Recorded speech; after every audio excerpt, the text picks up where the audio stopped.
Hello student.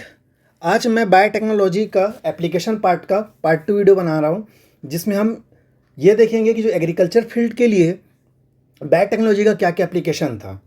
उसमें से आज हम पढ़ेंगे इंसेक्ट रेजिस्टेंट इन ट्रांसजेनिक प्लांट, जैसे कि बीटी कॉटन के बेस्ट एग्जांपल हम पढ़ते हैं। ठीक है, देखो इंसेक्ट रेजिस्टेंट का मतलब क्या है कि मान लो कोई पौधा है, ठीक है, कोई पौधा है, अब उसमें नॉर्मल ग्रोथ से मान लेते इतना बड़ा एक फ्रूट हो रहा है, समझिए बात को, है ना।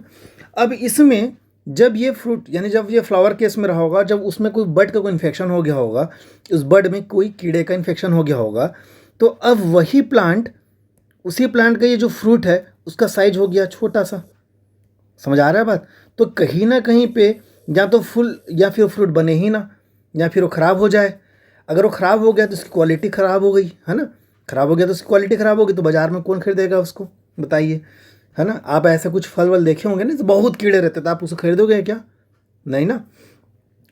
तो समझिए बात को कि अगर हम क्या ऐसा कोई प्लांट तैयार कर सके कि उसमें कीड़े ही ना लगे, तो यही एप्लीकेशन है इस चीज़ का।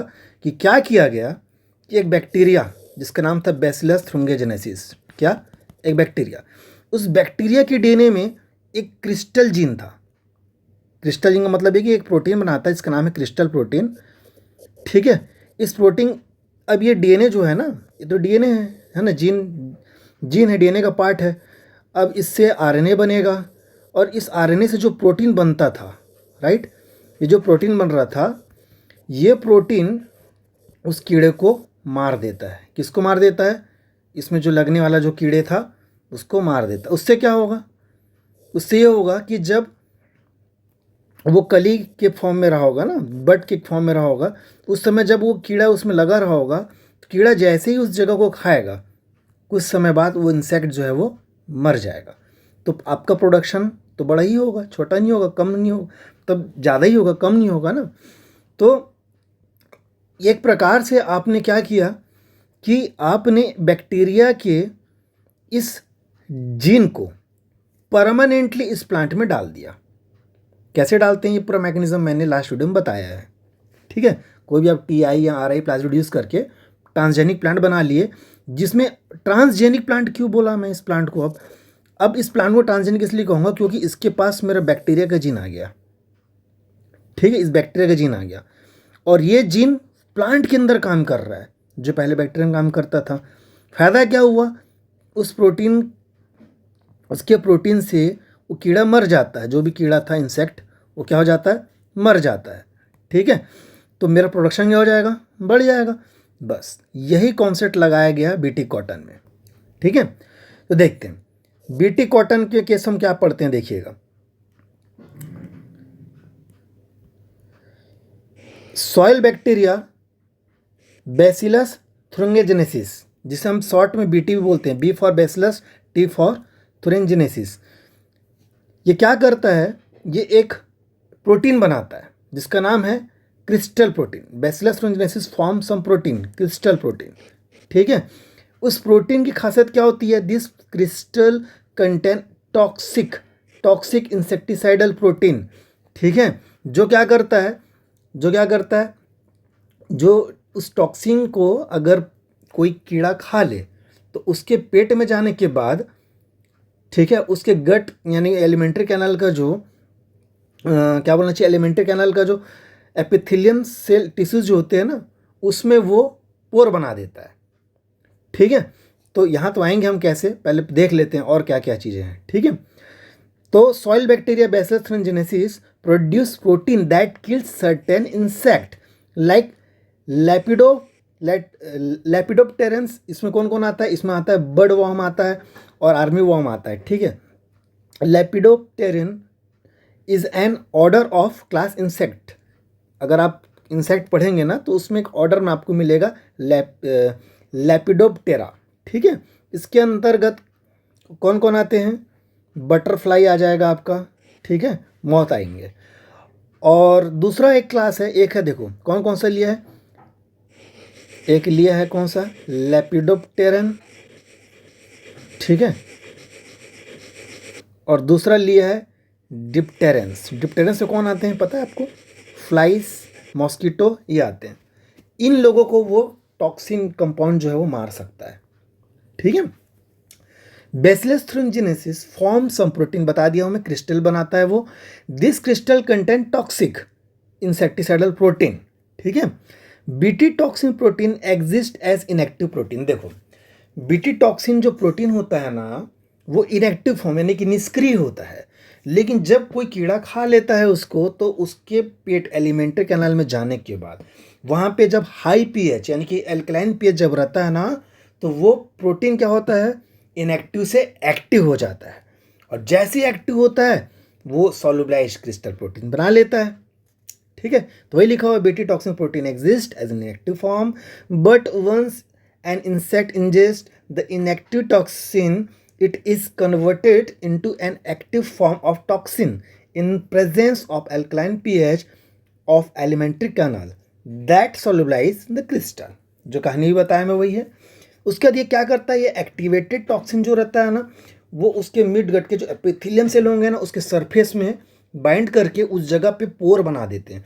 पोर बनाएंगे यानी छेद हो जाएगा, तो उसको फिल करने के लिए क्या होगा, स्वेलिंग, वहाँ पे स्वेल हो जाएंगे सेल, कुल मिला के वहाँ पे एक प्रकार से लाइसिस होगा, सेल मर जाएंगे और फाइनली वो कीड़ा क्या हो जाएगा, मर जाएगा। ठीक है।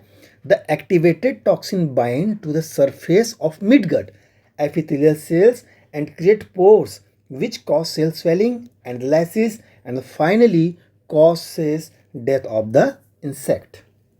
ठीक है। तो ये सिंपल था, है ना। याद रखिएगा बैक्टीरिया से मैंने जिन निकाला, बीटी जिन, इसको किसके अंदर डाल दिया, प्लांट के अंदर डाल दिया। प्लांट के अंदर जहाँ प्लांट के अंदर वो जीन एक्टिव काम करेगा मतलब काम करेगा तो सीधा प्रोटीन बनाएगा, और प्रोटीन बना है मतलब प्लांट की बॉडी में होगा। ठीक है। कोई कीड़ा प्लांट की बॉडी को खाया तो उस जगह पे खाने के बाद जब ऐसे पेट में जाएगा वो प्रोटीन, तो पेट में जाने के बाद वो प्रोटीन क्या हो जाएगा, एक्टिव हो जाएगा। एक्टिव होगा तो उसके गट में पोर्स बना देंगे और कीड़ा मर जाएगा। ये था रूल। तो बीटी टॉक्सिन जिन में, अब देखो एक चीज़ और है, जीन को लिखने का तरीका और प्रोटीन को लिखने का तरीका कैसे है। जब जीन आप लिखते हो तो स्मॉल लेटर में होना चाहिए। देखो क्राई को कैसे लिखा हूँ, CRY, दोनों स्मॉल लेटर में। जीन को ऐसे लिखूंगा। जब मैं बोलूँगा इसका प्रोटीन, ठीक है, तो प्रोटीन के केस में देखो CRY अभी भी लिखा हूँ। देखो ना, क्वेश्चन ऐसा दिया जा सकते हैं, क्वेश्चन ऐसे दिया जा सकते हैं जिसमें आपको पहचाना होगा कौन सा जीन है और कौन सा प्रोटीन है। तो पहचान देखो, अगर कैपिटल लेटर में ये पहला लेटर कैपिटल में और बाकी का लेटर स्मॉल है तो प्रोटीन है, और तीनों अगर सभी स्मॉल लेटर में तो जीन है। तो जीन को रिप्रेजेंट कर रहा है। देखो अब आपको इस चीज़ के लिए डाउट नहीं होना चाहिए कि ऐसे क्यों, अरे भाई इस जीन का प्रोडक्ट है ये, इसलिए दोनों को सेम लेटर मतलब सेम स्पेल्ड में लिखा गया है, दोनों को CRY ही लिखा गया है। लेकिन आप कैसे जानोगे CRY क्या है? CRY जीन वो जीन जो क्रिस्टल प्रोटीन का कोड रखा हुआ अपने पास, और CRY जिसमें पहला लेटर CR कैपिटल में लिखा है वो प्रोटीन को रिप्रेजेंट कर रहा है जो बन चुका है इस क्राइजिन के एक्सप्रेशन से। ठीक है। एक्सप्रेशन बोलने से आप लोग डाउट मत कीजिएगा, पढ़े हुए आप कोई DNA है, DNA से RNA हुआ, उसके बाद RNA से जो प्रोटीन बना था, ठीक है, RNA जो प्रोटीन बना हुआ था उस प्रोटीन के लिए हम क्या वर्ड यूज़ करते हैं, उसका एक्सप्रेशन। तो देखिए कौन कौन सा जीन फैमिली इसके क्राइजिन में कौन कौन सा पढ़ते हैं आप, क्राई 1, इससे क्वेश्चन दिया जा सकता है, याद रखना। जो कॉटन में इंसर्ट किया गया था वो 2 जीन था, कौन कौन सा था, क्राई 1 AC और दूसरा था क्राई 2 AB। ठीक है। किसको मारता है ये बॉल वॉर्म्स को मारता है। ठीक है, बॉल वॉर्म्स को मारता है।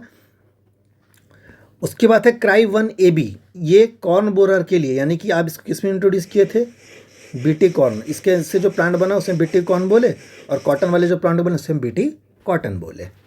ठीक है। तो ये केस था बीटी कॉटन का। उसके बाद हम अगला जो पढ़ने जा रहे हैं ना वो क्या है, वो है pest resistant, pest resistant, PEST, pest resistant. तो उसके लिए आपको समझना होगा कि जो कीड़े कृमि जो बोलते हैं हम, जैसे कि नेमाटोड्स केस में है ना, तो इनके कुछ वर्म्स जो है ना कुछ पौधों के जड़ में इन्फेक्शन करते हैं, और उनके जड़ को बहुत कैसे बोलना चाहिए, इन्फेक्शन करते हैं, जिससे कारण उसका जो बोलना चाहिए कि ग्रोथ उस प्लांट का अच्छा से नहीं हो पाता। ठीक है। जड़ के अंदर वो इन्फेक्शन कर लेता है, रूट के अंदर। ठीक है। तो उसको दूर करने के लिए आरएनआई टेक्नोलॉजी यूज़ किया गया था, मतलब आरएनए इंटरफेरेंस यूज़ किया गया था। अब आपको ये जानना होगा कि आरएनआई क्या है। आरएनआई को हम आरएनए आई को हम बोलते हैं आरएनए इंटरफेरेंस। ठीक है, आरएनए आई को हम क्या बोलते हैं, इसको ऐसे पढ़ेंगे आरएनए आई। आरएनए इंटरफेरॉन किसके लिए है, आई यहाँ पे आया उसके लिए। ठीक है, कुछ चीज़ें आप लोगों को समझना होगा। आप दो चीज़ पढ़ते हो और दोनों एनसीईआरटी बुक में है वर्ड, इंटरफेरॉन और इंटरफेरेंस। ठीक है, इंटरफेरॉन एंड इंटरफेरेंस, दोनों में कंफ्यूज मत होना। इंटरफेरेंस वाला जो है वो जीन साइलेंसर था। क्या था ये, जीन साइलेंसर था। ठीक, यानी कि जीन को सप्रेस करने वाला था। और इंटरफेरॉन क्या था, इंटरफेरॉन नॉन एंटीबॉडी। सुन लीजिए मैं क्या बोल रहा हूँ, नॉन एंटीबॉडी। आप लोग डिसीज चैप्टर पढ़े होंगे। नॉन एंटीबॉडी प्रोटीनियस मॉलिक्यूल था। नॉन एंटीबॉडी इसलिए बोला क्योंकि एंटीबॉडी नहीं है, लेकिन प्रोटीनियस मॉलिक्यूल है जो क्या करता है, डिफेंस में आपका काम करता है, वायरल डिफेंस या फिर कोई कैंसर जैसी चीज़ों से भी लड़ने के लिए क्षमता पैदा करता है, वो है इंटरफेरॉन। ठीक है, डिसीज चैप्टर में है ये interferon. Non antibody proteinaceous defensive protein बोलते हो आप इसको। कैसे बोलते हो, डिफेंसिव प्रोटीन मॉलिक्यूल्स है, लेकिन एंटीबॉडी नहीं है। एंटीबॉडी भी डिफेंसिव प्रोटीन है ना, डिफेंस में आता है, लेकिन ये एंटीबॉडी नहीं है, लेकिन एक डिफेंसिव प्रोटीन है। याद रखना, भूलना मत। कौन, इंटरफेरॉन। और यह इंटरफेरेंस जो बोल रहे हैं ना, ये आरएनए आई वाला केस से पढ़ने वाले हो। ठीक है, ये साइलेंसर है, ये मैसेंजर आरएनए को बाइंड करता है और उसको टुकड़े टुकड़े में तोड़ देता है। ठीक है, देखते हैं क्या है। देखिए, RNAi takes place in all eukaryotic organism as method of cellular defence. Cellular level पर डिफेंस करने के लिए ये भी है। इंटरफेरॉन भी सेलुलर लेवल पर डिफेंस करने के लिए था, लेकिन वो प्रोटीन मॉलिक्यूल था जो सीधा सीधा फॉरेन ऑर्गेनिज्म, फॉरेन एंटीजन बोल सकते हो। एंटीजन को क्या कर रहा था, जहाँ कोई वायरस हो या फिर कोई कैंसरस सेल, उसको सीधा सीधा उसको डिस्ट्रॉय कर रहा था। ठीक है, और ये कैसे करने वाला है, यह भी डिफेंस करेगा, लेकिन इसका डिफेंस का मैकेनिज्म ये है कि ये फॉरेन ऑर्गेनिज्म या कोई बैक्टीरिया या कोई जो भी घुसा है या डीएनए वायरस है कोई, तो उसके मैसेंजर आरएनए को सीधा सीधा क्या कर देगा, पकड़ के तोड़ देगा। ठीक है, साइलेंस कर देगा। ठीक है, इन्वॉल्व साइलेंसिंग मैकेनिज्म से काम करने वाला है। दो प्रकार से आप आरएनए पढ़ते हो, एक एसआई आरएनए, दूसरा एमआई आरएनए। कैसे याद रखोगे, माई एम आई। ठीक है, माई एम आई ऐसे याद रखो। यानी कि स्वयं आपके बॉडी के अंदर अगर कोई मैसेंजर आरएनए बहुत दिन से काम कर रहा है, तो भाई उसको तो टूटना होगा, ख़राब तो होना पड़ेगा ना, जो आया है उसको जाना पड़ेगा ना। तो उसको डिस्ट्रॉय करने के लिए कौन आएगा, आपका स्वयं का एमआई आरएनए। स्वयं के मैसेंजर आरएनए को डिस्ट्रॉय कौन करता है, स्वयं का एमआई आरएनए। और आपकी बॉडी में अगर कोई एसआई आरएनए बन रहा है, तो वो फॉरेन मैसेंजर आरएनए, यानी कि कोई वायरस से आया है या ट्रांसपोजन से आया है या किसी जीव के इन्फेक्शन से आया है, कोई भी इन्फेक्शन से आया हुआ मैसेंजर आरएनए होगा, उसको अगर तोड़ना है तो वहाँ पे एसआई आरएनए काम करेगा। तो एक चीज़ बताइए, आपको उस प्लांट के खुद के मैसेंजर आरएनए को तोड़ना था कि उस नेमेटोड के मैसेंजर आरएनए को, जो उस नेमेटोड की इन्फेक्शन करवाता है ना। समझ आ रहा है मेरी बात। तो आपको क्या यूज़ करना चाहिए, एसआई आरएनए यूज़ करना है। एप्लीकेशन देखिए, एसआई आरएनए के पास एक प्रोटीन कॉम्प्लेक्स भी होता है ना, याद रखिएगा। ये प्रोटीन कॉम्प्लेक्स जिसको मैं से राउंड से बनाया हुआ हूँ। ठीक है, देखिएगा यहाँ पे इस जगह पे जो राउंड से बना हुआ है। ठीक है, ये प्रोटीन कॉम्प्लेक्स है जो इस मैसेंजर आरएनए को तोड़ देगा। ठीक है, पीला रंग से जो दिख रहा है मैसेंजर आरएनए, और जो पिंक कलर से बनाया था वो एसआई आरएनए था। ठीक है, लेकिन एसआई आरएनए अकेला काम नहीं करने वाला है, साइलेंसिंग कॉम्प्लेक्स के साथ काम करने वाला है, और पूरा फॉरेन आरएनए को क्या कर देता है, तोड़ देता है।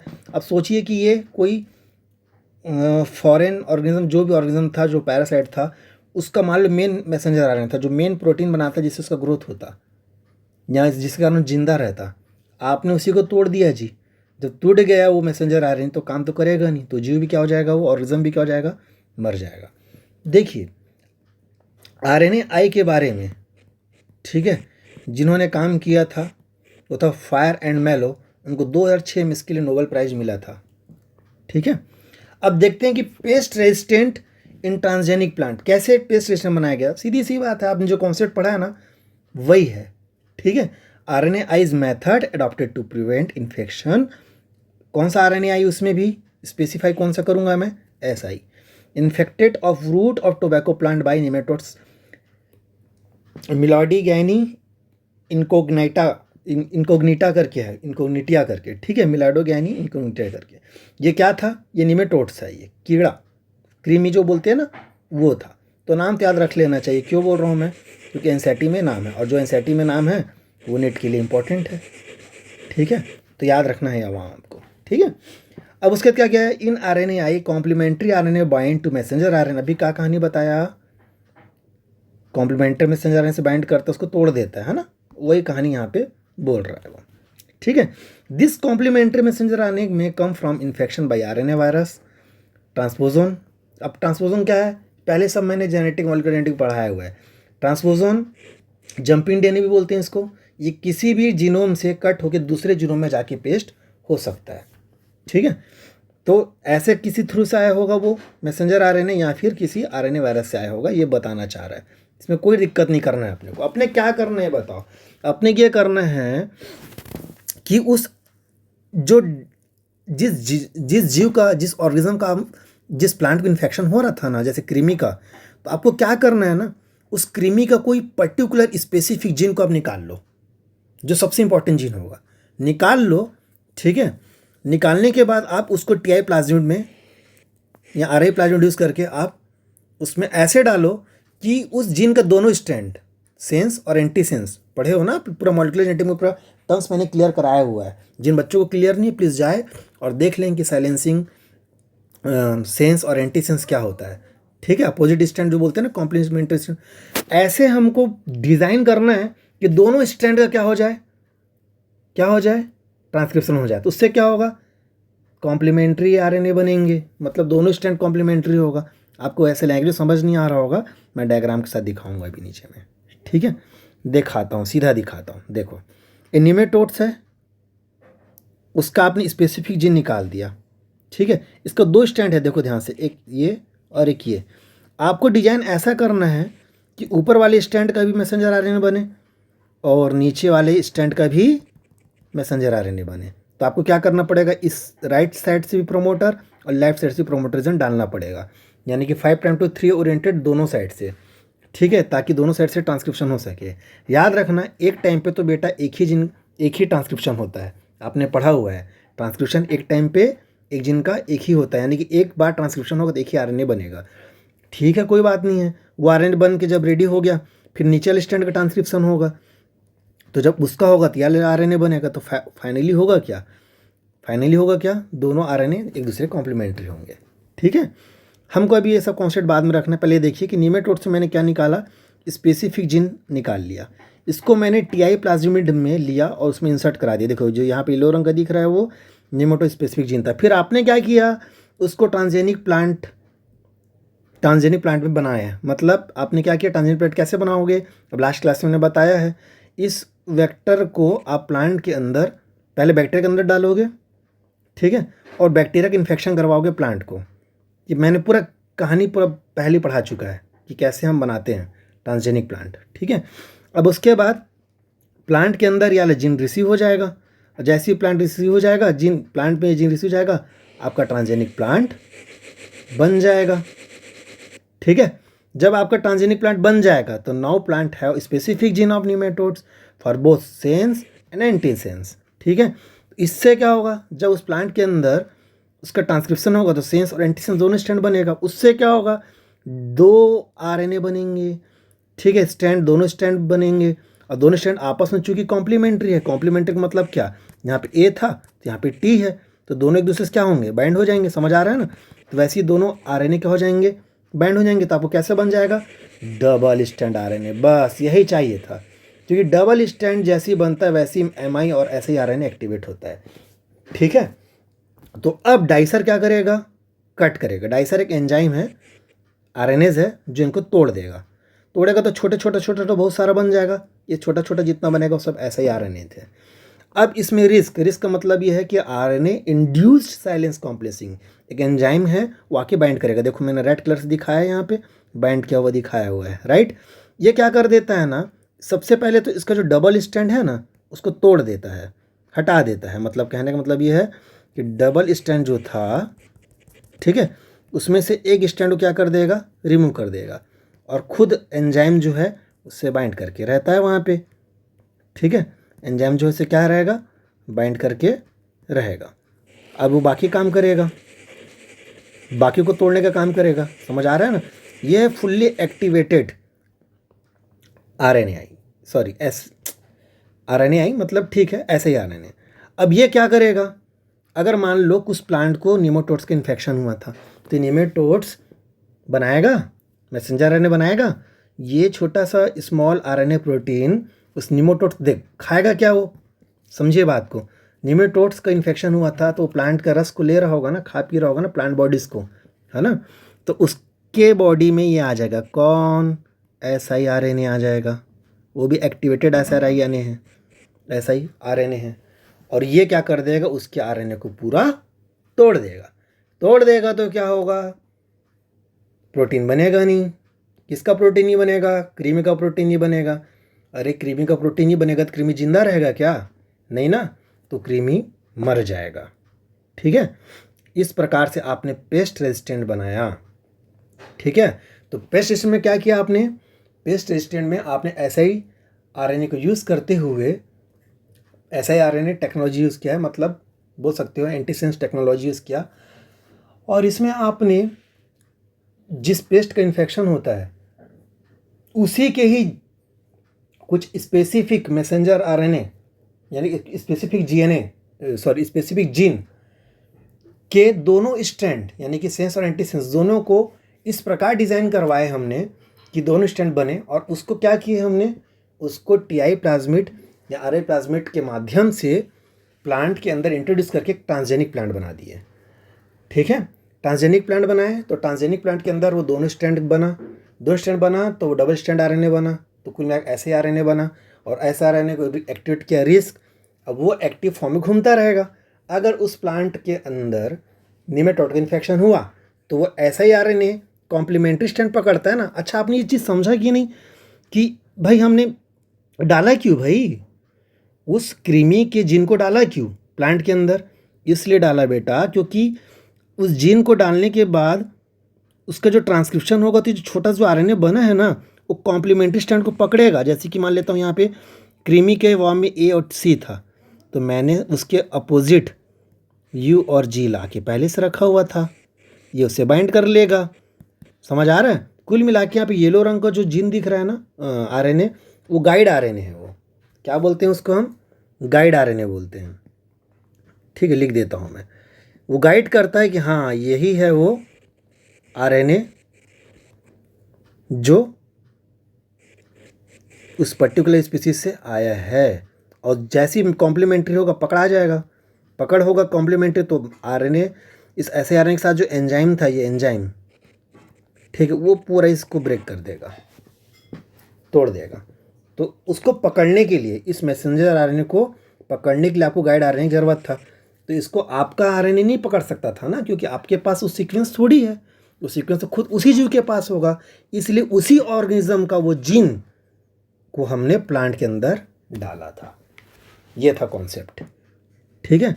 फिर से बोल रहा हूँ, ये निमेटोड्स का मैसेंजर आरएनए है, इसको पकड़ेगा कौन, जिसके पास इसका कॉम्प्लीमेंट्री सीक्वेंस होगा। तो हमारे पास कहाँ है इसका कॉम्प्लीमेंट्री सीक्वेंस होगा, इस प्लांट के पास कहाँ होगा, जब उसका जीन है ही नहीं तो।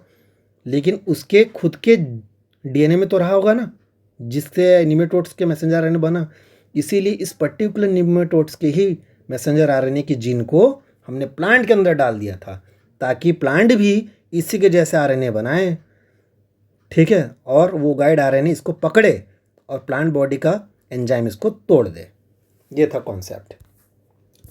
उसके बाद अगले एप्लीकेशन में आते हैं, फ्लेवर सैवर टैंजरीन टोमेटो। आपने देखा होगा घर में कभी सामान लेने गए होगे, सब्जी अब्जी, टमाटर लिए होगे आप। टमाटर में आप क्या देखते हो, अगर आपके घर में कोई देसी टमाटर बोते होंगे ओरिजिनल, ठीक है, जो गांव में जो होता है ना, तो आपने देखना कि जैसे वो पकता है, जैसे ही लाल होता है, देखे होंगे रेड कलर सबको सुंदर लाल अच्छा लगता है ना, तो रेड कलर वाला अगर आप चुन के बाजार जाते हो मार्केट में, आप लाल रंग का चुनते हो, पकड़ते हो, है ना, लाल रंग का पूरा चुन के 1-2 किलो ले लेते हो। अब उसके बाद सब्जी वब्जी लाए, पता चला घर आते तक आधा टमाटर फट गया, टूट गया। क्यों? क्योंकि टमाटर या कोई भी फल जैसे पकने लगता है ना, फूड रिपनिंग जब होता है, तो उसका जो वॉल होता है, फ्रूट वॉल, वो पतला हो जाता है, जिस कारण जल्दी फट जाता है। लेकिन आप सोचिए, मैं ये चाहूँ कि लाल भी दिखे, मोटा भी रहे, मतलब फटे भी मत जल्दी। खाते हैं ना हम लोग, बोल देते हैं हाइब्रिड हाइब्रिड हाइब्रिड। हर चीज़ हाइब्रिड का मतलब ये नहीं होता है। देखो, कई बच्चों को कॉन्सेप्ट क्लियर नहीं है ना। हम कोई फल फूल खाते हैं मार्केट का, अरे इसको मत खाई, हाइब्रिड है। अरे हाइब्रिड है तो कुछ अच्छा चीज़ सोच के बनाया गया होगा, बेकार चीज़ नहीं। कई लोग क्या सोचते हैं, हाइब्रिड का मतलब वो इंजेक्शन डाल के जो बनवाते हैं, कुछ ज़बरदस्ती दवाई डाल के जो बड़ा बड़ा करते हैं फलों को, वो समझते हैं। हाइब्रिड का मतलब ये होता है कि आपने अपने बेनिफिशियरी के लिए कोई 2 अलग अलग वैरायटीज़ का उसका क्या किया होगा, मिला के बनाया गया होगा, तो कभी नुकसानदायक नहीं होगा, बल्कि कुछ अच्छे फ़ायदेमंद के लिए बनाया गया होगा, है ना। तो ये गलत बात है कि हाइब्रिड चीज़ें जो होती हैं वो ख़राब होती हैं, ऐसा नहीं है। वो भी उतने न्यूट्रिशन होगा, बल्कि ज़्यादा ही होगा। ठीक है, अच्छा सोच के बनाया गया तो ज़्यादा ही न्यूट्रिशन के लिए बनाया गया होगा। ठीक है, लेकिन यहाँ पे फ्लेवर ट्रांसजेनिक टोमेटो जो बनाया गया था, इसका उद्देश्य तो ये था टमाटर फटे मत, ताकि ट्रक ट्रक में हम लोड करके ले जाते। सोचिए कितना किसान को नुकसान होता है। आप 100 किलो टमाटर को अगर पहले जब ले जाते थे, तो नीचे का 20-30-40 किलो तो ऐसे ही फट जाते थे, ख़राब हो जाते थे। तो क्यों ना हम उसको ज़्यादा हेल्दी बनाएं उस फल को, ताकि वो हार्ड हो और जल्दी फटे मत।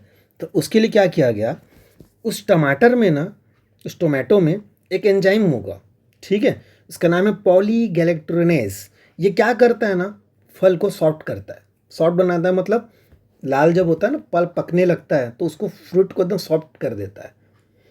ठीक है, ताकि फ्रूट का वॉल फटे और वहाँ से सीड बाहर निकले और वो अपना रिप्रोडक्शन कर सके। मतलब रिप्रोडक्शन के बाद तो सीड बना था ना भैया, तो जो सीड है वो जर्मिनेट होके नया पौधा तैयार हो सके, इसलिए ये मैकेनिज्म नेचुरली होता है। लेकिन भाई मेरे को उसका रिप्रोडक्शन नहीं करवाना है, मुझे तो ये फल चाहिए, क्योंकि मेरे लिए फल बहुत इंपॉर्टेंट है। ठीक है, तो हम क्या किए, हम उसको जेनेटिकली मॉडिफाइड ऐसा कर दिए कि ये जो जीन था, कौन सा जीन, जो पॉलीगैलेक्टोरेनेज बनाता है, उसको हम ब्लॉक्ड कर दिए, उसके मैकेनिज्म क्या कर दिए, ब्लॉक्ड कर दिए। Native tomato gene has been blocked. वो नेटिव टोमेटो जीन कौन सा था, यही था, पॉलीगैलेक्टोरेनेज का था। इससे क्या होगा, अब वो जीन काम नहीं करेगा, जीन काम नहीं करेगा तो एंजाइम बनेगा नहीं, एंजाइम बनेगा नहीं तो वो फ्रूट, तो उसका जो वॉल है, फ्रूट वॉल है, कैसा रहेगा, फ्रूट वॉल मोटा रहेगा, ठीक रहेगा, जिससे आसानी से वो फल फटेगा नहीं। तो डिलेइंग फ्रूट रैपनिंग के लिए आप क्या करते हैं, इसको बनाए थे फ्लेवर सैवर टोमेटो, ट्रांसजेनिक टोमेटो। ठीक है, उसके बाद गोल्डन राइस, कितने बार एग्जाम में आया हुआ है ये क्वेश्चन। ठीक है, अगर मैं गोल्डन राइस की बात करूँ ना, तो ये नीट आपको 12, 15 और 2019 लास्ट ईयर में भी आया है ये क्वेश्चन। बड़ा सिंपल सा, इसमें एक ही चीज़ पूछता है कि देखो, ट्रांसजेनिक प्लांट पढ़ रहे हो आप, तो ट्रांसजेनिक प्लांट कुछ ना कुछ अच्छा जीन डाला गया होगा ना, कि खराब जीन डालेंगे। कीड़े को मारने के लिए तो पट डाले आप, इंसेक्ट पेस्ट सब छोड़ दिए। अब गोल्डन राइस आप खाओगे, कीड़ा खाएगा इसको, आप खाओगे ना। तो गोल्डन राइस को इसलिए बनाया गया था ताकि इसमें ज़्यादा से ज़्यादा आपको विटामिन ए मिले। सोचिए, चावल विटामिन ए रहता है क्या, नहीं, लेकिन आपने विटामिन ए के लिए प्रिकर्सर प्रो विटामिन ए, ठीक है, बीटा कैरोटीन का क्या डाल दिया, जीन डाल दिया। ठीक है, ये इससे क्वेश्चन पूछा जाता है। ठीक है, बीटा कैरोटीन क्या है, प्रो विटामिन ए है, inactive state of vitamin A को ही हम क्या कहते हैं, प्रो विटामिन ए। ठीक है, चूंकि कैरोटीन के कारण इसका ग्रेन का कलर क्या हो जाता है, येलो, यानी कि चावल कैसे दिखेगा, पीला रंग का दिखेगा, इसलिए हम इसको क्या बोल देते हैं, गोल्डन राइस कहते हैं। क्वेश्चन 12, 15 और 19 में आया है। इसका मेन ओराइजा सटाइवा जो राइस है ना, उसी का ही है ना। Golden rice is transgenic variety of rice, rice का वैज्ञानिक नाम क्या है, Oryza sativa, which contain good quantity of beta carotene. ठीक है, ये क्वेश्चन बनते हैं। विटामिन ए की रिच कौन सा जेनेटिक मॉडिफाइड प्लांट बनाया गया था, जेनेटिक जीएमओ प्लांट बनाया गया था करके। आपने जो बीटी कॉटन पढ़ा है ना, बीटी कॉटन, उससे भी क्वेश्चन आ चुके हैं कि बीटी कॉटन कहाँ गया, बीटी कॉटन, हाँ, ये वाले लाइन से क्वेश्चन है। ठीक है, ये प्रोटीन कैसे काम करता है, इसमें ये याद रखना आप लोग कि ये एल्कलाइन पीएच में काम करता है, यानी कि हाई पीएच में। ठीक है, जैसे कि इंटेस्टाइन का जो एलिमेंट्री कैनाल में पार्ट रहता है ना, वहाँ पे पीएच ज़्यादा रहता है, तो उस जगह पे जो बीटी टॉक्सिन जो था, जो कि प्रोटॉक्सिन था ना, वो एक्टिवेट होता है कब, एल्कलाइन पीएच में। ये क्वेश्चन आ चुके हैं। ठीक है, तो बहुत ही इंपॉर्टेंट टॉपिक है जो आप पढ़ रहे हो। ठीक है, उसके बाद नीट 2016 में, नीट 2016 में आपका आरएनएआई से भी क्वेश्चन आ चुका है। ठीक है, तो और 2011 में भी आया है, RNAi take place in all eukaryotic organism as method of cellular defence. जो आपको मैंने लाइन लिखा है उस लाइन से क्वेश्चन है वो। ठीक है, कहाँ गया ये line,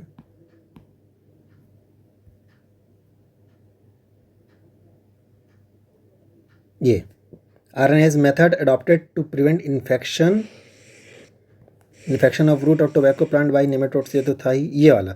in RNAi complementary RNA bind to messenger, नहीं, ये भी नहीं, ये था वो लाइन। ठीक है, 2016 की नीट में इससे क्वेश्चन है, RNAi take place in all eukaryotic organism as method of cellular defence. लेकिन देखिए, ये तो आपके एनसीईआरटी में सिर्फ इन्हीं को जोर दिया है, इतने तक का दिया है, गोल्डन राइस तक का दिया है। लेकिन याद रखिएगा, इसके एडवांटेज ऑफ जीएम प्लांट में और भी चीज़ें पढ़ा जा सकता था। जैसे पेस्ट रेजिस्टेंट पढ़ लिए आप, ठीक है, पेस्ट रेजिस्टेंट पढ़ लिए, इंसेक्टिसाइड पढ़ लिया, बीटी कॉटन लेके पढ़े थे ना, इंसेक्ट रेजिस्टेंट पढ़ लिए, है ना। तो एक और पॉइंट डाला जा सकता था, क्या, pest resistant and insect resistant plant बनाने के लिए। ठीक है, टॉलरेंस, टॉलरेंस आप क्या समझ रहे हो बताओ तो आप। यहाँ पे टॉलरेंस का मतलब है सहन शक्ति। मतलब जीएम प्लांट की क्वालिटी ये रहेगा ना कि एबायोटिक स्ट्रेस जो होता है उससे, एबायोटिक स्ट्रेस में समझते हो, बायोटिक कंपाउंड में क्या होता है, जो बायो ऑर्गेनिजम्स ऑर्गेनिक्स चीज़ों से रिलेटेड वो होगा। अबायोटिक के लिए क्या होगा, जैसे कि कोल्ड टेम्परेचर दे रहे हो, कोल्ड है, सूखापन है, ठीक है, सूखापन है, या फिर आप बोलते हो सॉल्ट है, बहुत ज़्यादा सॉल्ट है वहाँ पे, ज़्यादा टेम्परेचर दे रहे हो, ज़्यादा ठंडा दे रहे हो, इन सब कंडीशन में ये टॉलरेंस रखने की क्षमता रखता है। ठीक है, तो ये सब एडवांटेज हैं जीएम प्लांट बनाने के। Reduction in post harvest losses, post harvest losses का मतलब क्या, मैंने टमाटर की खेती किया, बढ़िया 100 किलो मान लो, छोटे से बाड़ी से, एक छोटे से खेत से 100 किलो मैंने 100 किलो टमाटर निकाला।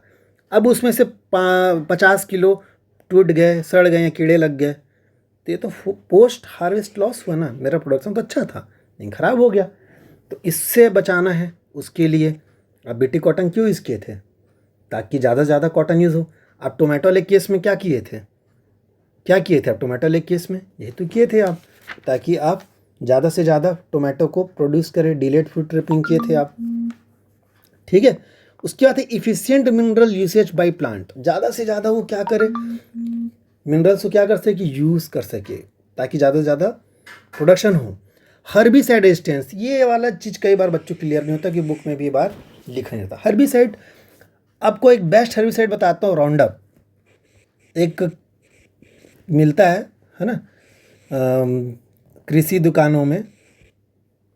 ठीक है, ये क्या करता है, इसके छिड़काव से ना, इसके छिड़काव से जो पेड़ होता है ना, मतलब पौधा, जो हर्ब्स होते हैं, जो देखो आप समझ रहे हो कि आपने मान लो चावल उगाया खेत में, ठीक है, अब वहाँ पे चावल के फसल मतलब पौधे के साथ साथ कुछ ऐसे भी अनवांछित पौधे उग गए जो आपका न्यूट्रिशन, जो इतना आप खाद यूरिया जो भी आप डाल रहे हो वो सारा तो वो भी यूज़ कर रहा है, हर्ब जो था, है ना, एक्स्ट्रा पौधा। तो ऐसे पौधों को मारने के लिए एक राउंडअप करके एक है ना, जिसमें केमिकल रहता है, ग्लाइफोसेट करके केमिकल है ना, ग्लाइफोसेट में इसमें रहता है, कंपनी का नाम अलग अलग रहता है, राउंडअप करके। तो उसमें तो क्या होगा, इसकी छिड़काव करने से ना वो हर्ब मर जाता है, जो अनवांछित ठीक है, अनवांटेड प्लांट्स जो वहाँ पे ग्रोथ करते हो मर जाएंगे, बट कहीं ना कहीं पे जो मेन प्लांट था वो भी डैमेज हो जाता है। समझ आ रहा है मेरी बात? चलो अगर धान वाला बात था तो ठीक है, लेकिन अगर कोई मान लो डाइकॉट जैसे चना ना बोए हो आप, ठीक है, सोयाबीन बोए हो या फिर चना कुछ और भी है ना, कोई भी दूसरा, तो उस केस में तो वो भी मर सकते हैं ना। तो उनसे बचाने के लिए हम मतलब हर्बिसाइड स्टैंड भी बनाया गया था। अब आप सोचोगे कि मैं कहानी बता रहा हूँ, सच में ऐसा हुआ है, सच में ऐसा हुआ है भाई, है ना। ट्रांसजेनिक प्लांट जो बनाया गया था हर्बिसाइड स्टैंड, वो टोबैको ही था, ठीक है, टोबैको में बनाया गया था ये। और उसके बाद मॉलिकुलर फार्मिंग। अब ये तो और ख़तरनाक लग रहा होगा आप लोग को, मॉलिकुलर भी है फार्मिंग भी है।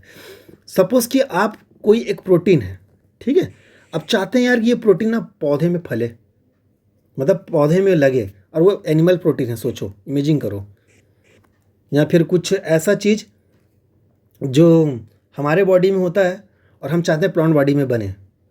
तो हम क्या किए, अरे हमारे बॉडी में अगर बन रहा होगा तो ये इस प्रोटीन का जीन तो होगा हमारे पास डीएनए में, तब तो बन रहा है ना।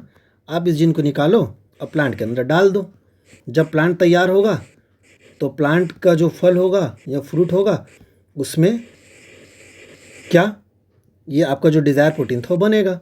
आप इसको निकाल लोगे, इसको आइसोलेट करके प्रोटीन को ज़्यादा मात्रा में प्राप्त कर लोगे। तो इस कंडीशन को क्या कहते हैं, मॉलिकुलर फार्मिंग, ठीक है। इसमें क्या किया आपने, अपने डिज़ायर जीन, प्रोटीन के जो जीन थे उसको आपने प्लांट के अंदर डाला और ज़्यादा से ज़्यादा मात्रा में किया।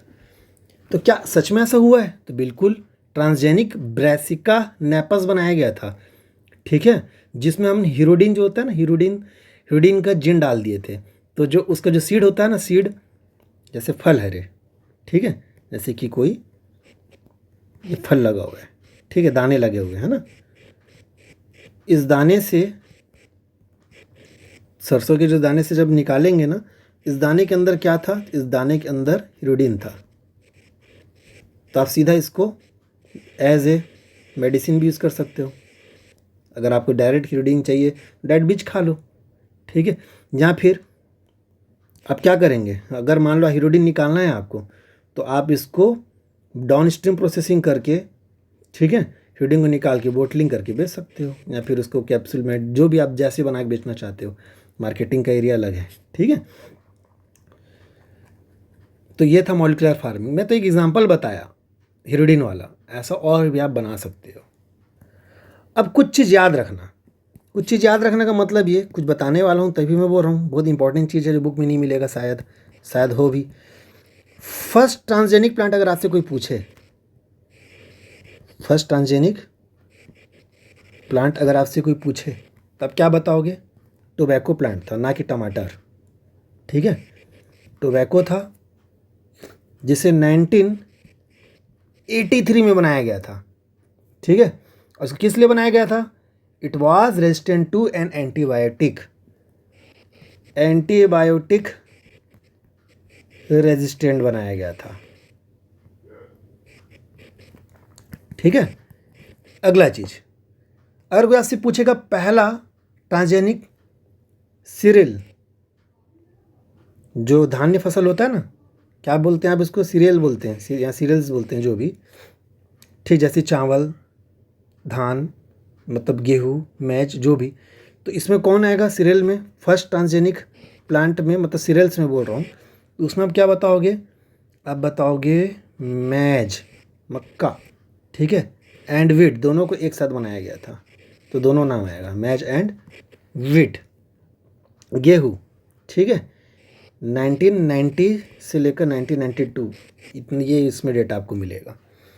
और यदि आपसे कोई बोलेगा कि मार्केट तक पहुंचने वाला, मतलब मार्केट में अवेलेबल हो, ठीक है, पहला वैरायटी बताओ, तो आपका जो मैं पढ़ाया हूँ, फ्लेवर, सेवर, टोमेटो, ये मार्केट तक पहुंचने वाला फर्स्ट ट्रांसजेनिक वैरायटी था जो मार्केट तक पहुंचा, ठीक है। First transgenic variety